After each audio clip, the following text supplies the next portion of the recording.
I'm here with Devin Haney, the WBC lightweight champion of the world. And Devin, how are you? I'm doing great. Look, I appreciate you taking the time. I know you've been busy.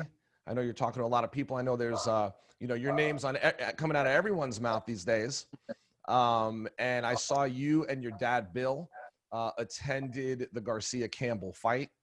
I saw right after that fight, you had an opportunity to speak with Ryan Garcia. Before we get into that, what I want to know is what did you think about that performance, being that this fight, in essence, was supposed to be for him to become your mandatory?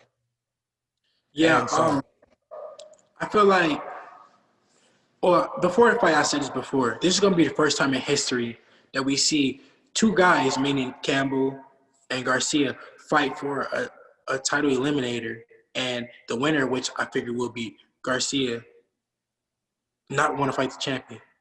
It was like, what was the point of even fighting for an eliminator? So that was going to be my next question. So immediately Ryan gets on the microphone and he calls out Gervonta Davis. And look, let's take it a step back. Ryan was ordered by the WBO months earlier to fight Emmanuel Tago to become the mandatory for Teofimo. And he chose not to do that. He chose to fight Luke Campbell to become the mandatory for you, only to what seems like not want to fight you. Yeah, I mean, it's so backwards, but that's because, the sanctioning bodies just make up as they go. They say one thing and they mean something totally different. Every day is something new. They're making up rules as they go, and that's why the belts are getting watered down. Champions are being watered down and disrespected because it's the sanctioning body's fault in reality. Look, it's a very mature approach, that you're taking right now, and the way that you're conveying that, because I mean, it is confusing. Look, you're undefeated, 25-0, 15 KOs. You earned your championship status. I know you've taken a lot of heat. Social media could be cruel, especially when there's a lot of hate out there. But the truth of the matter is that, you're one of the top lightweights in the world. It's a very stacked division, which I'm sure you're excited about because it just means there's great opportunity to have great fights and also to earn a lot of money. But what did Ryan say to you and to your dad when he was walking back to the dressing room? I know you guys talked. What did he say after calling out? He didn't say anything about us fighting. He just said, that was the first time he ever got hurt, ever in his life, and that just about the knockdown. But he didn't say anything about fighting, which it didn't surprise me. That didn't surprise me at all. I knew that he wasn't gonna fight me. I knew that he really didn't have intentions on fighting me right now. I feel like he feels like I'm a high risk with lower reward. He's feeling like that he will fight Tank, and it's a very winnable fight for him. And it's a huge reward. I mean, it's just, to me, it's interesting because why go through the process of becoming a mandatory if you don't want to fight the champion? I mean, I'll give you another example. George Kambosos Jr., who, you and I have talked about, went to England to fight Lee Selby to become the IBF mandatory. And it's his full intention to fight Teofimo Lopez. So why go through that process if you don't want to fight the champion? I mean, that's the whole reason of fighting for an eliminator or fighting for an interim title, to fight the world champion. And that's what I did. That's how I became world champion, is because I went through the process of fighting for, the interim, the eliminator. I fought Zara Abdulev, who was ranked number 2. I was ranked number 1. I went through the process of fighting for the interim to fight Lomachenko for the WBC world title. And that's when they made up this franchise champion or whatever the case may be. And that's how I became world champion, because they made up a whole nother title so a guy can basically duck. So let me ask you this, because obviously I know you're willing to fight anybody. Like, I truly know you're willing to fight anybody. And I know it's probably disappointing that Ryan's looking to go in a different direction, because the fight with you is so perfect because there's no obstacles. You both fight on DAZN. there's no distribution obstacles. It's a fairly easy fight to make. The fans would love to see the fight. And it seems like there's a lot of opportunity for a lot of the great lightweights to fight each other eventually. My question is this: you fought in November. You had a fairly easy time, in my opinion, in Florida with Gamboa. You won a unanimous decision. I mean, what if Ryan Garcia does choose to go a different route? What would possibly be next for you? If Ryan goes another direction, that's fine. Ryan Garcia really doesn't have a belt, and it feels crazy and looks crazy that I'm a champion and I'm pressing to fight the challenger. You know, it is somewhat disrespectful, you know, to myself that I'm even like stooping down. And even Floyd has told me this, you know, that don't chase Ryan Garcia. Ryan Garcia don't have no belt. Ryan Garcia, he has Instagram followers. What am I chasing? Some Instagram followers? You know, I want the belts because I'm a true fighter, and I want, you know, the true boxing fans. So it's really no point. So if he goes that direction, then I'll go towards, you know, actual, you know, world champion with multiple belts and go fight Teofimo Lopez for all the belts, all the marbles. And I really wouldn't even need a fight with Ryan Garcia after that. So, talking about Floyd, I know he's had a positive impact in your life. Talk about that mentorship and what that's like, and what you've learned with the time around Floyd. Floyd has, you know, been a mentor. He's been mentoring me since I was, you know, a young kid. I've grew up in the gym around him, you know, been around him for a while now.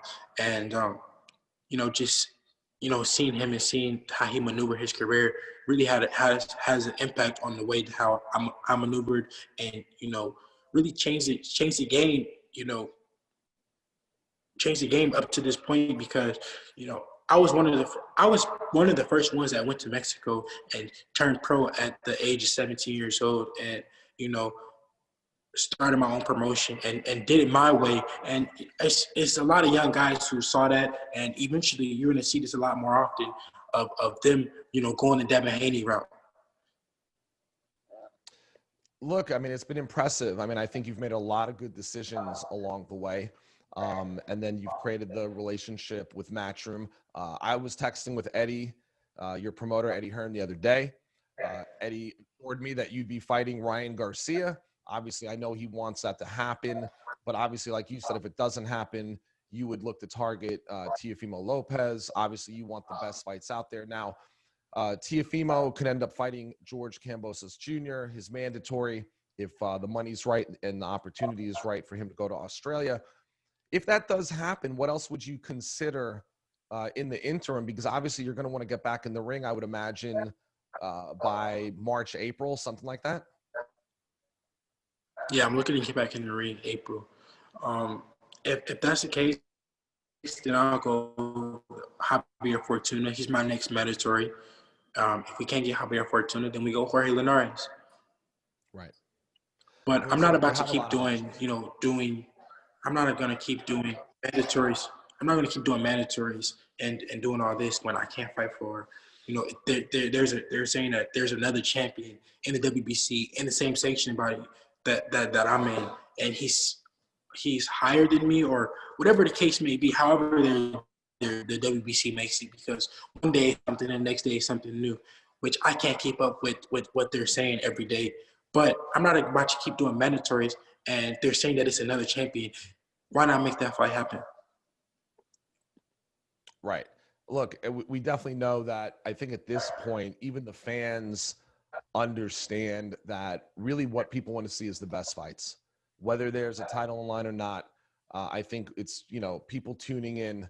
I mean, obviously with COVID, people can't come to the fights. I mean, there have been certain fights, obviously the one this past, you know, on January 2nd with Garcia and Campbell, they had fans in Dallas. They had fans at the Canelo Smith fight.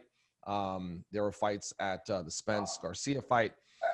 But in large part, you know, promoters haven't been able to pack arenas like they would hope they would.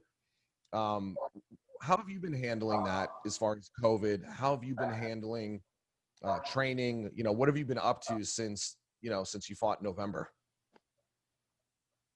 I just been training at my house. I have a gym built in my house. So I literally just like I have everything that a boxing gym has. So I just been training here and staying safe, staying away from the boxing gym because it's easier to focus right now just at my house training and just less people. So look, you're 22 years old. I mean, you're still young. You're still a kid. You've accomplished so much. On social media, it's always boxing, boxing, boxing. What is it that people don't know about you? What is it that Devin Haney likes to do, or things that people don't know about Devin Haney that you think they would find compelling?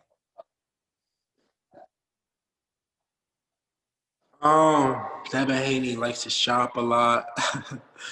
Devin Haney likes to shop some more. Devin Haney likes to travel.